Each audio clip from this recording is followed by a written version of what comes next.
داستان ایمان فروشوں کی قسط نمبر 335۔ وہ چونکہ خصوصی قابلیت کا جاسوس تھا، اس لیے اس نے فوراً سوچ لیا کہ وہ اس عورت کو یہ بتائے بغیر کہ وہ جاسوس ہے اسے جاسوسی کے لیے استعمال کر سکتا ہے۔ اس عورت نے اسے یہ جو کہا تھا کہ جہاں بھی تمہیں بلاؤں تمہیں آنا پڑے گا، اس میں حکم یا دھمکی نہیں بلکہ دوستانہ بے تکلفی تھی، اور اس کے لہجے میں جو تأثر تھا اسے چنگیز بھی اچھی طرح سمجھتا تھا۔ عورت کی مسکراہٹ کے جواب میں وہ بھی مسکرایا۔ اس مسکراہٹ سے اس نے شکاری کو اس کے بچھائے ہوئے جال میں پھانسنے کی کوشش کی تھی۔ اب مجھے جانے کی اجازت ہے، اس نے کہا۔ میری ڈیوٹی ابھی ختم نہیں ہوئی، آپ مہمانوں میں چلی جائیں۔ اس نے ذرا جھجک کر پوچھا، آپ کس کی بیوی ہیں؟ بیوی نہیں داشتہ، عورت نے کہا، اور ایک اعلیٰ کمانڈر کا نام لے کر کہنے لگی، کمبخت کے پاس بے شمار دولت ہے، یہاں آ کر اسے ایک اور مل گئی ہے، مجھے بھی آزاد نہیں کرتا۔ مجھ پر ان جذبات کا نشہ طاری رہتا ہے جو اپنے دل کی پسند اور ناپسند کے پابند ہوتے ہیں، یا شاید دل ان کا پابند ہوتا ہے۔ یہ وہ جذبات ہیں جو یہ نہیں دیکھتے کہ جو انسان دل پر قابض ہو گیا ہے وہ بادشاہ ہے یا غلام۔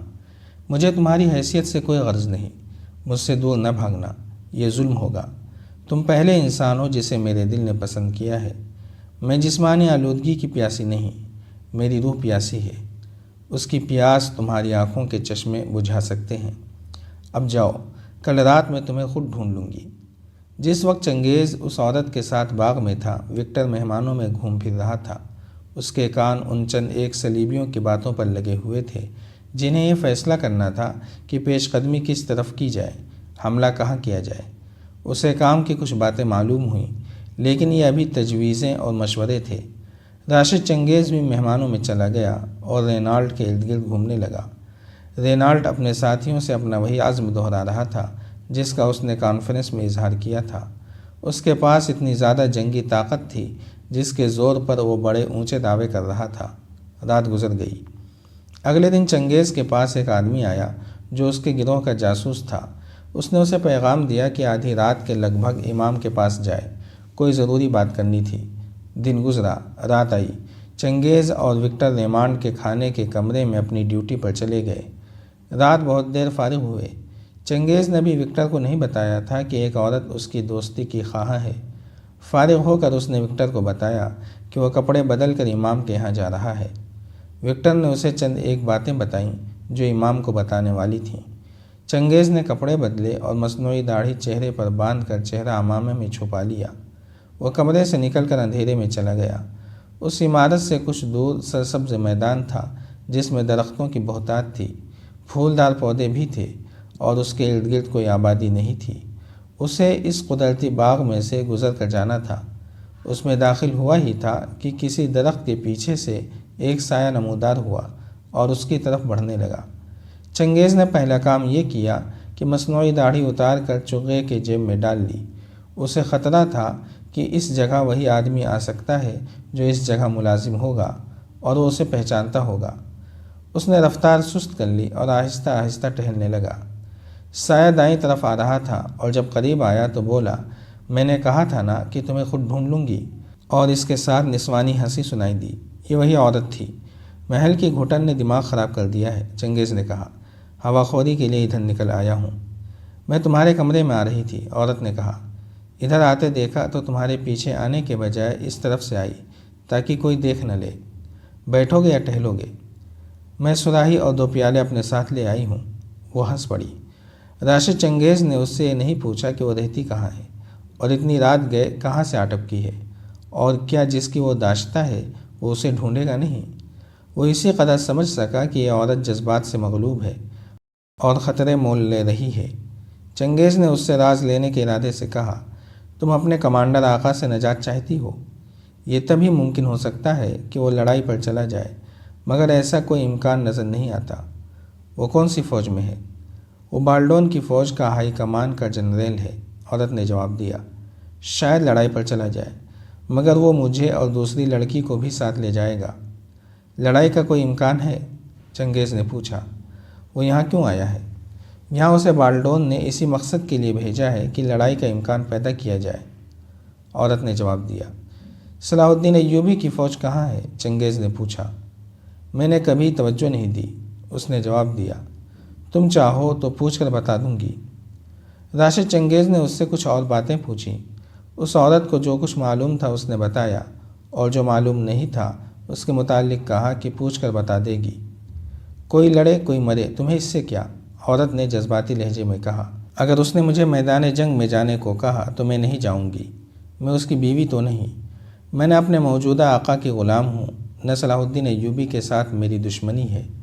مجھے اتنا ذلیل کیا گیا ہے کہ میں ان سب کو جو اپنے آپ کو صلیب کا محافظ کہتے ہیں زہر دے کر مار دینا چاہتی ہوں۔ اس نے چنگیز کو بٹھا لیا، دونوں پیالے زمین پر رکھ کر ان میں شراب انڈیلی اور ایک پیالہ چنگیز کی طرف بڑھا کر بولی، ایسی تنہائی اور ایسی تاریک رات کے رومان کو لڑائی کے باتوں سے تباہ نہ کرو، پیو۔ چنگیز کے لیے مشکل پیدا ہو گئی۔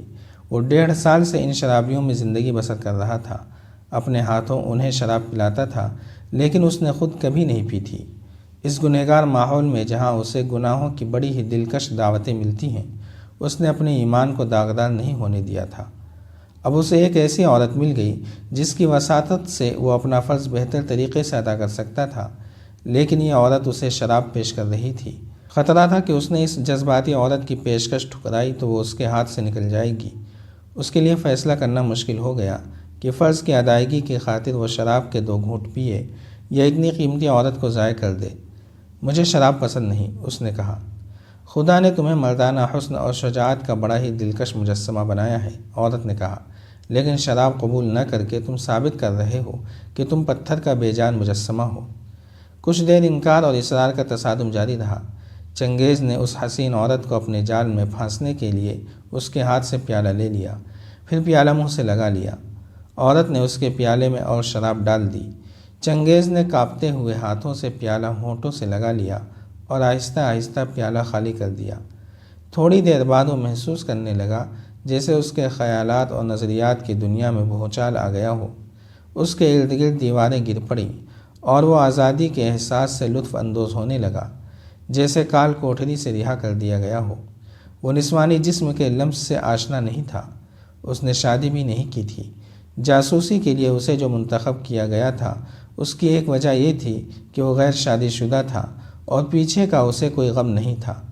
مگر اس صورتحال میں جب ایک دلکش عورت اسے شراب پلا کر اس کے ساتھ لگ کر بیٹھ گئی تھی، اس کا شادی شدہ نہ ہونا اس کی بہت بڑی کمزوری بن گئی تھی۔ یہ عورت اسے گناہ کی دعوت نہیں دے رہی تھی، اس سے محبت کی بھیک مانگ رہی تھی جو روح کو مسرور اور مخمور کر دیا کرتی ہے۔ چنگیز کی فطرت میں چونکہ گناہ کا عنصر نہیں تھا، اس لیے اس کے ذہن میں کوئی بیہودہ خیال نہ آیا، اور جب جدا ہونے کے لیے اٹھے تو عورت نے اس سے پوچھا، تم نے مجھ سے لڑائی کے متعلق کچھ باتیں پوچھی تھیں؟ مجھے سب کچھ معلوم نہیں۔ اگر تم اپنے تمام سوالوں کا جواب چاہتے ہو تو میں کل رات جواب فراہم کر دوں گی۔ اچانک چنگیز کے اندر وہ چنگیز بیدار ہو گیا جو سلطان ایوبی کا جاسوس تھا۔ اسے اپنے فرائض یاد آ گئے، اور اسے یہ بھی یاد آ گیا کہ اس پر شراب اور ایک حسین عورت کا نشہ طاری ہے اور اسے بہت محتاط ہونا چاہیے۔ چنانچہ اس نے عورت سے کہا، مجھے بھی تمہاری طرح لڑائی کے ساتھ کوئی دلچسپی نہیں۔ میں آرام اور سکون کی زندگی کا شیدائی ہوں۔ اگر میرے سوالوں کا جواب لا سکو تو مجھے یہ پتہ چل جائے گا کہ ہماری فوج جدھر حملہ کرنے جا رہی ہے ادھر مجھے بھی جانا پڑے گا، اور وہ جگہ اور علاقہ کون سا ہوگا۔